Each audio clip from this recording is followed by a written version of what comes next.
अस्सलाम वालेकुम व्यूवर्स। आज एक नई वीडियो के साथ मैं सबा हाजिर हूँ। सामने तो आज आपको नज़र आ रहा है। आज हमने पहले जैसे कि वीडियो में हमने स्ट्रक्चर ऑफ द किडनी पढ़ लिया था। मैंने आपको बेसिक्स में स्ट्रक्चर ऑफ द नेफ्रॉन की भी डायग्रामेटिक एक्सप्लेनेशन कर दी थी और स्ट्रक्चर ऑफ द किडनी जो सा था उसको भी एक्सप्लेन कर दिया था।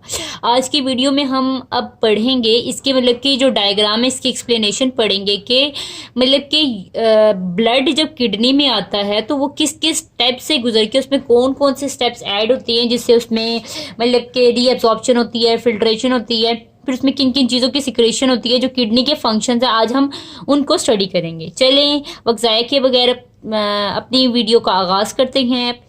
जैसे कि मैंने आपको पहले बताया था कि ये हमारे पास स्ट्रक्चर था किसका, नेफ्रॉन का। नेफ्रॉन में ये आपको एक बाउल शेप्ड स्ट्रक्चर नजर आ रहा था जिसे हम क्या कहते हैं, बुमेन कैप्सूल कहते हैं। बुमेन कैप्सूल के अंदर मैंने आपको बताया था कि ग्लोमेरुलस था और जो ग्लोमेरुलस है वो हमारे पास क्या है, एक मतलब कि बॉल ऑफ कैपिलरीज है।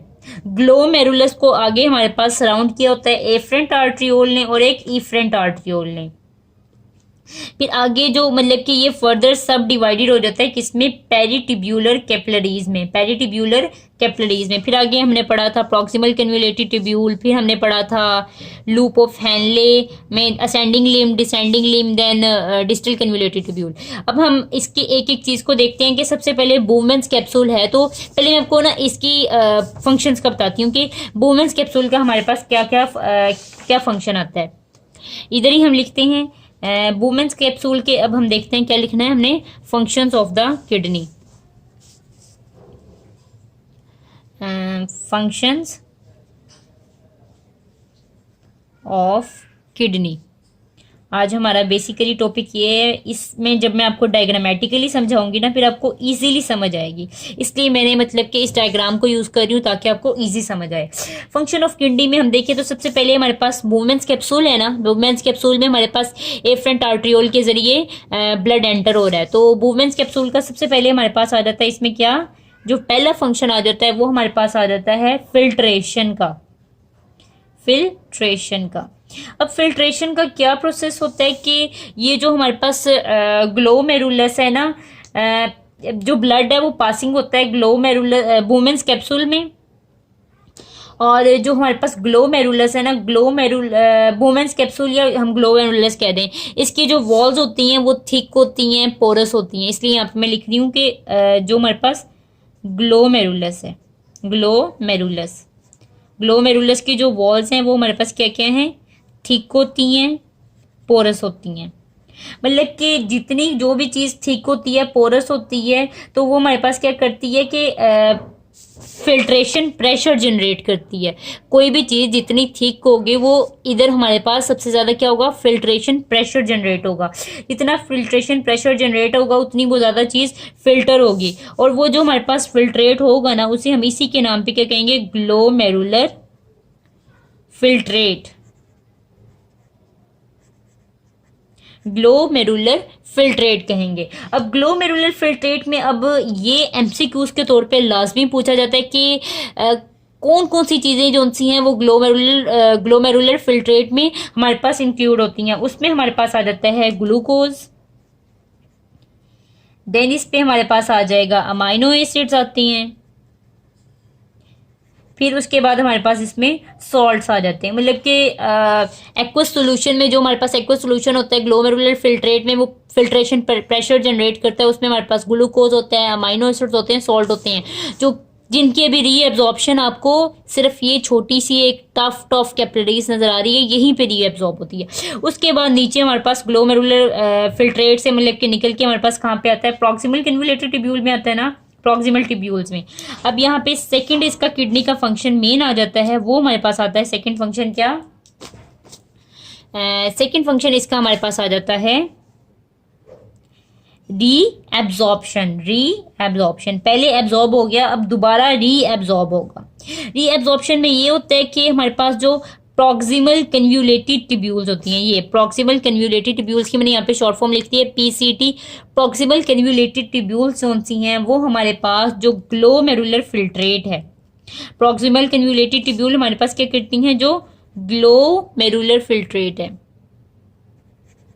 ग्लोमेरुलर फिल्ट्रेट को रीएब्जॉर्ब करती हैं। रीएब्जॉर्ब करके प्रॉक्सिमल कन्वोल्यूटेड ट्यूब्यूल जब रीएब्जॉर्ब करती हैं तो जस्ट इसमें हमारे पास क्या रह जाता है, नाइट्रोजनस वेस्ट जो सा होता है वो रह जाता है। बाकी सब चीज़ों को, जो नाइट्रोजनस वेस्ट है ना, उसके अलावा बाकी तमाम चीज़ों को ये हमारे पास रीएब्जॉर्ब कर देती है। नाइट्रोजनस वेस्ट में मेनली हमारे पास क्या रहता है, ये यूरिया की फॉर्म में होता है ना, उसको ये रीअब्जॉर्ब नहीं करती, ये रह जाता है, बाकी तमाम चीज़ों को रीअब्जॉर्ब कर देती हैं। और जो लीव होता है वो सिर्फ हमारे पास नाइट्रोजनस वेस्ट रह जाता है। उसके बाद हमारे पास थर्ड इसका मेन फंक्शन आ जाता है सिक्रीशन का।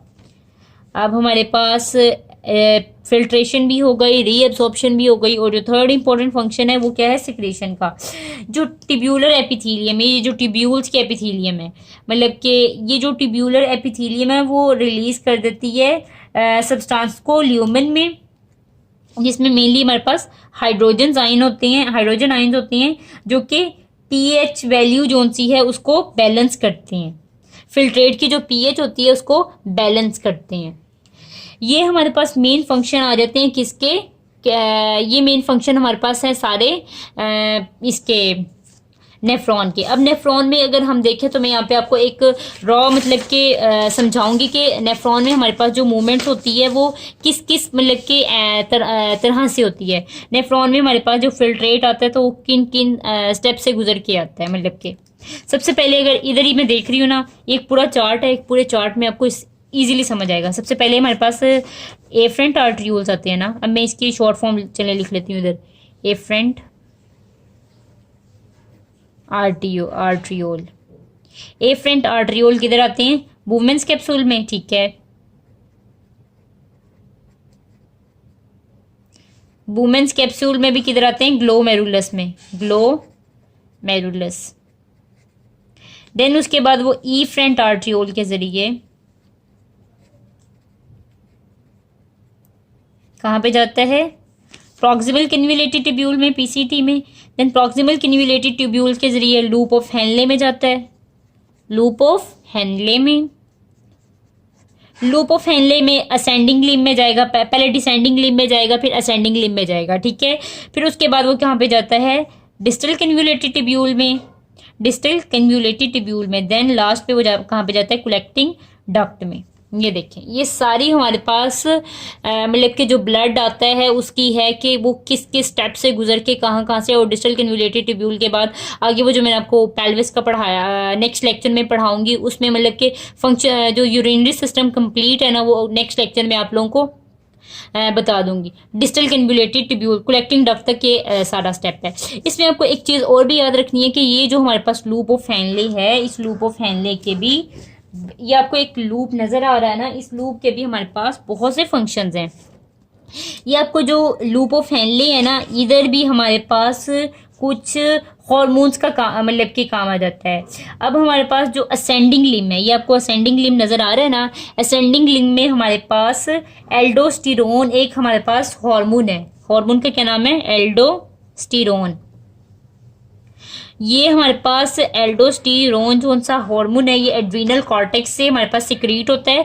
ये यहाँ पे क्या करता है, ये यहाँ पे सोडियम आयंस जो से हैं उनकी मतलब के जो सोडियम हमारे पास एक्टिव अपटेक होता है सोडियम का, उसको बैलेंस करता है, सोडियम अपटेक को। और यहाँ पे हमारे पास जो डिसेंडिंग लिम्ब है, इस साइड पे हमारे पास वाटर रीअब्जॉर्प्शन होती है, और उससे हमारे पास कौन सा हार्मोन करता है, एडीएच एंटी डायूरेटिक हार्मोन करता है।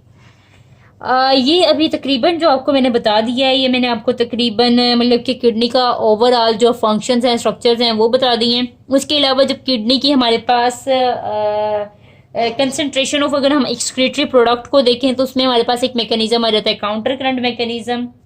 फिर किडनी के आगे हमारे पास अगर हम देखें ना नेफ्रॉन्स की, तो दो टाइप्स आ जाती हैं, एक आ जाते हैं डेक्स्ट्रामेडुलरी नेफ्रॉन और एक आ जाते हैं कॉर्टिकल नेफ्रॉन।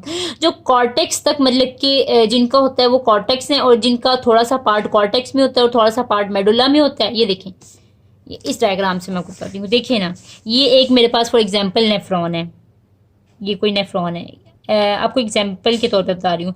अगर ये हमारे पास मतलब कि कॉर्टेक्स तक है ना, ये कॉर्टेक्स, अगर ये कॉर्टेक्स तक क्या, तो हम इसे कहेंगे कॉर्टिकल नेफ्रॉन, ये हमारे पास आ जाएगा कॉर्टिकल नेफ्रॉन। ठीक है, अब अगर कुछ हमारे कोई नेफ्रॉन है ये, अब उसका मतलब कि ये यहाँ पे मेडुला रीजन तक जा रहा है ना, ये मैंने आपको बताया था कि इनर रीजन हमारे पास क्या है, मेडुला रीजन है। अगर मेडुला रीजन तक जा रहा है तो वो हमारे पास आ जाएगा juxta medullary nephron, juxta medullary nephron.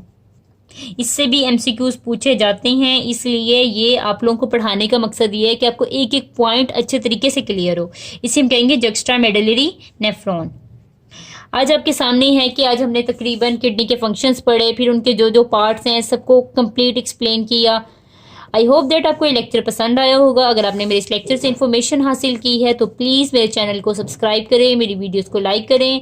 अगर आप मेरी वीडियोस को लाइक करेंगे तो फ्यूचर में मैं आपके लिए ऐसी ही इन्फॉर्मेटिव वीडियोस बनाती रहूंगी। Thank you for watching my video. Okay, अल्लाह हाफिज़।